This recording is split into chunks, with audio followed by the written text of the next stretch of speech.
အားလုံးမင်္ဂလာပါဒီနေ့ဦးစင်းတင်မဲ့အိတ်သေးတင်ခန်းစာကတော့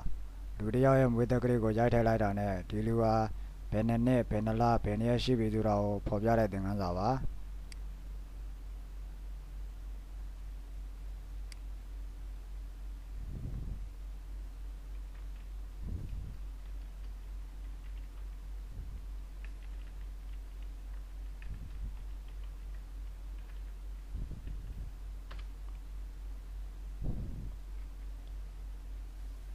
ဒီကွက်မှာဝေးတက်ကလေးကိုရိုက်ထည့်ပါဝေးတက်ကလေးရိုက်မထည့်ခင်အရင်ဆုံး Ctrl 1ကိုနှိပ်ပါ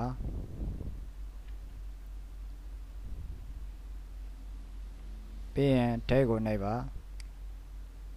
ဒိတ်ထဲမှာကိုလိုချင်တဲ့ပုံစံကိုလိုက်ရှာပါ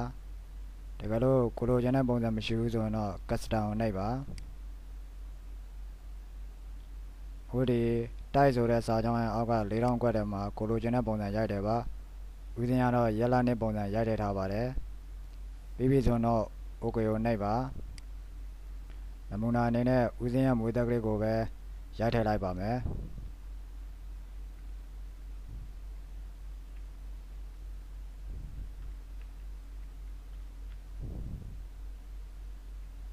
ပြီးပြီဆိုရင်တက်ကီကိုနှိပ်ပါဖော်မြူလာရေးပါမယ်တေချာမှတ်ထားပါ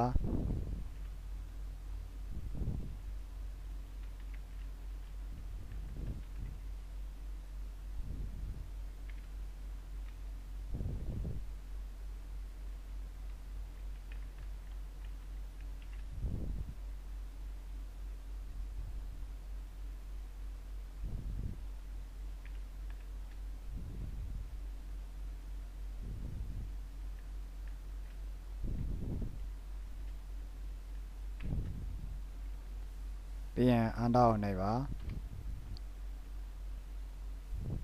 ကျန်တဲ့နောက်ကွက်ကလည်းပဲတိတ်မထူးပါဘူးအားလုံးဒီပါတူပါတယ်ဒါကြောင့်မလို့ဒီရှေ့ရဖော်မြူလာကိုပဲ copy ကူးယူလိုက်ပါမောင်းနဲ့တစ်ချက်ထောက်ပြီး up2 ကိုနှိပ်လိုက်ပါ equal sign ရဲ့နောက်ကနေစပြီးတော့ copy ကူးယူလိုက်ပါ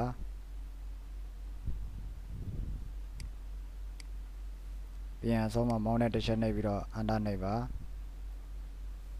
ဒီဒုတိယကွက်မှာ equal sign ရိုက်ပါပြီးရင် Ctrl V နှိပ်ပါ Y ရဲ့နောက်မှာ M တစ်လုံးရိုက်ထည့်ပါပြီးရင် Enter နှိပ်ပါဒီကွက်မှာလည်းပဲ equal sign ရိုက်ပါ Ctrl V နှိပ်ပါ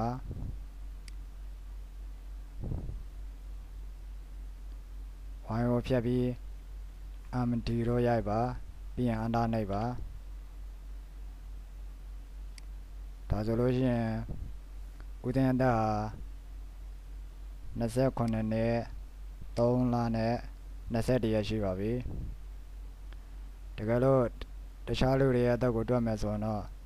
ဒီအကြောင်းကိုမောင်းနဲ့ဆွဲပြီးဆက်လက်မှတ်လိုက်ပါပြီးရင်အောက်ဘက်တွေကို copy ကူးလိုက်ပါဒီနေရာမှာတခြားသူရဲ့မွေးတက်ကလေးကိုရိုက်ထည့်ပါဥပမာတစ်ခုရိုက်ပြပါမယ်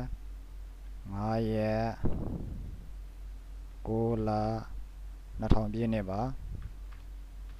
ပြီးရင်အန်တာနှိပ်ပါဒီလောက်ဆိုတော့